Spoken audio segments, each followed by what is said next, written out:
Hi there, I'm Irk, and this is my channel, Get Irked, where I teach you how to invest and speculate for the long term.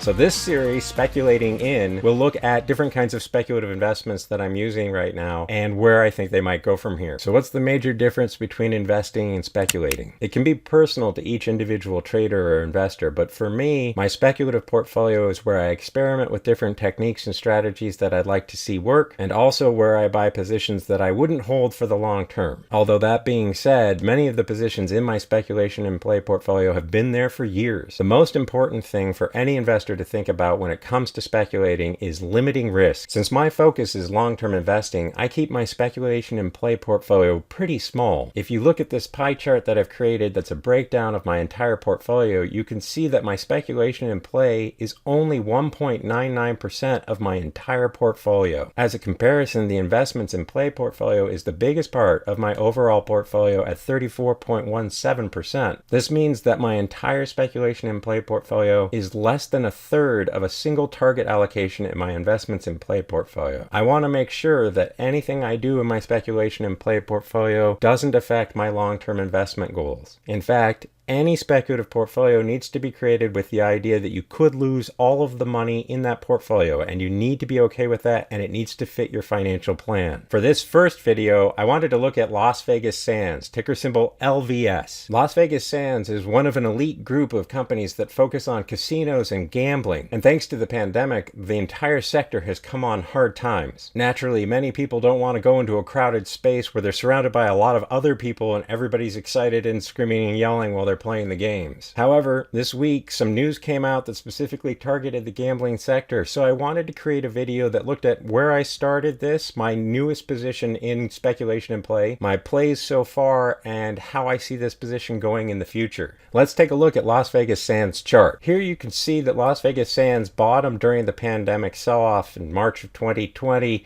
down here at $33.30. Over the following year and a half, it rose to a high right here at $66.77 before losing support this year when the variants of the virus started making it so that people stopped going to the casinos. I started paying attention to Las Vegas Sands in July 2021 when it started to become oversold on the Relative Strength Index, or RSI. The RSI is an indicator that gives you a general idea of when an asset is overbought or oversold. However, it's important to remember that regardless of the time frame you're looking at, it's very easy for a stock to become extremely oversold or extremely overbought, so you can't fully rely on the RSI to show you where stock's going to stop going down or up. So let's see where the stock went from here.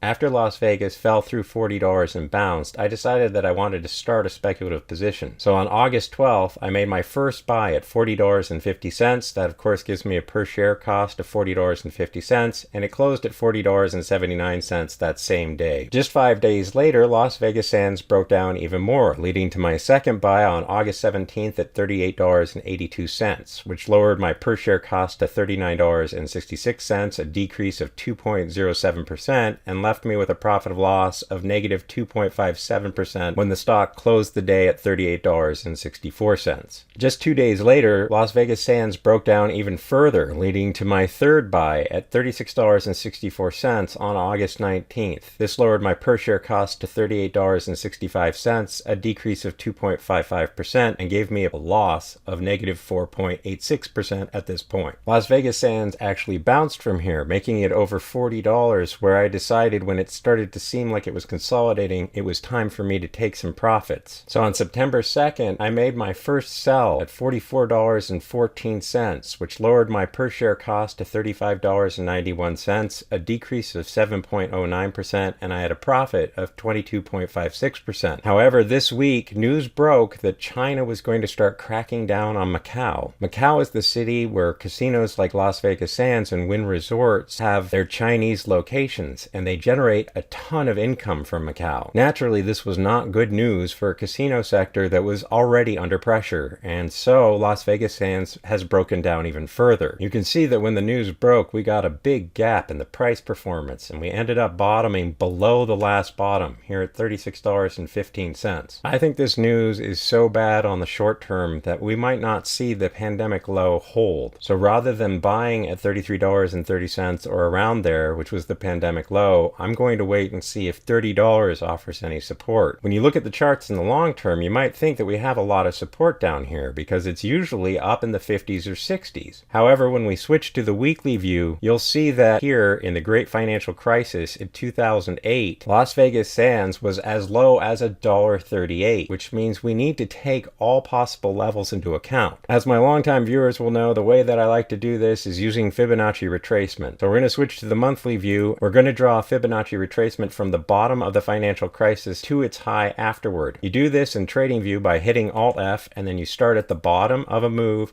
you go to the top of the move, and that will give you your Fibonacci retracement sequences. Fibonacci was a mathematician who saw certain patterns in nature that also repeat themselves in the stock market. You can see that the Fibonacci sequence has given us $34.58 as a price target, and you can see over the past that it's been hit several times. However, if this support doesn't hold, we have to figure out other levels that might provide additional support if Las Vegas Sands continues selling off. Between the 61.8% retracement and the 78.6% retracement, there really isn't a lot of activity. So I'm inclined to believe that if $30, a psychological level of support, doesn't hold, that we could see it drop as low as $20. A level of support might be right here at $20.73. From here, you can either draw an additional Fibonacci retracement to a lower level, starting at the base and then going up to a lower high, which gives us more levels that we have prices on, or you can use past levels of support. For me, I'd prefer to use past levels of support, and you can see there were some big drops back in the Great Financial Crisis, so let's switch to the weekly view so we can get better levels back then. First off, here's our $20.73 low. Let's see where else we might find some key levels of support. Looking back here, this level at $10.66 seems like it might be a good one, and in between those levels you can see all of this support, all of this price action right around here at the $15 mark. However, if the $10 mark doesn't hold, we're going to see even lower levels, and one of the things that I like looking for are weeks like these. You can see that both these weeks have the exact same low, and it's really low at $2.89. So we'll also want to find another level somewhere between our $10.66 level and our $2.89 level, and I'm thinking here at $6.32 might be a good place since it had a hard stop here and it came down and found a little bit of support during the Great Financial Crisis. You might also want to take into account the low from the Great Financial Crisis, or this low from the week before, of $1.38 to $1.56. Now, do I think that Las Vegas Sands could actually go that low? I really don't. The Great Financial Crisis was a unique situation. However, as I've said from my previous videos, I never take a low for granted. So even when I'm working on a speculative trade, I want to make sure I take all of the lows into consideration when I'm planning my trade. Where do I think that Las Vegas Sands is going to go from here? Truthfully, I think it's so oversold at this point that we're going to see a significant pop. Additionally, as more Americans get vaccinated and more economies open up worldwide, I think the casino sector is going to see a huge boom. People who are tired of being cooped up during the pandemic are going to look for an outlet, and a lot of people love going to Las Vegas or Macau. Now, taking that into consideration, should China pass stringent regulations, this sector could be in for more downside. However, given how much pressure it's been under, I just really don't see that as a likely outcome. If you'd like to see more videos like this one, check the show notes for my other speculative plays and let me know in the comments which one you'd like to see next. In the meantime, watch this playlist for other investment ideas. Thank you for watching, hit like and subscribe, and I'll see you in the next video.